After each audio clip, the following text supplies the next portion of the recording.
Опомените за задоцнета рата од брз кредит кои се испраќаат од страна на финансиските друштва да не се наплаќаат. Ова како барање од страна на Организацијата на потрошувачи е испратено до Министерството за финансии, со цел да се стави крај на ваквите проблеми кои станаа секојдневие. Треба да се контролираат финансиските друштва, велат од Организацијата, бидејќи со опомени кои се праќаат и се наплаќаат, се оштетуваат потрошувачите. Она што го апелиравме и до финансиските друштва, исто така во доменот на финансиски услуги, да нема опомени кои што се наплаќаат од нивна страна до потрошувачите, заради тоа што со Законот за заштита на потрошувачите, опомените кои се доставуваат за задоцнато плаќање не треба да се наплатуваат.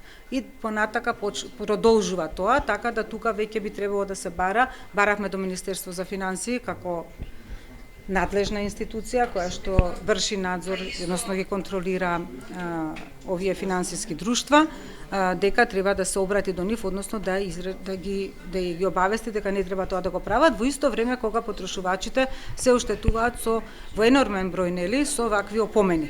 Сега тие после тоа би можели да тужат и да бараат надомесна штета, доколку ние се обратиме до судот и бараме да се прекине со ваквата постапка, односно изрече времена мерка. Од претходниот месец започна важноста и на преставките кои добро се контролирани. Меѓутоа потребно е доволен временски рок, потврда дека потрошувачите разбрале што потпишуваат и слично, вели Лончар Велкова.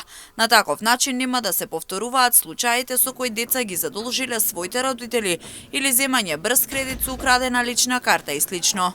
Да речеме, кога ги потпишуваат договорите, треба доволен рок да им се даде на луѓето, да има некоја чек-листа на договорите, да им се даде, да се штиклираат онлайн кога се потпишуваат, да се види дека тие ги разбрале одредбите, пошто многу од нив не ги разбираат, многу од нив ги земаат брзите кредити онака здраво за готово.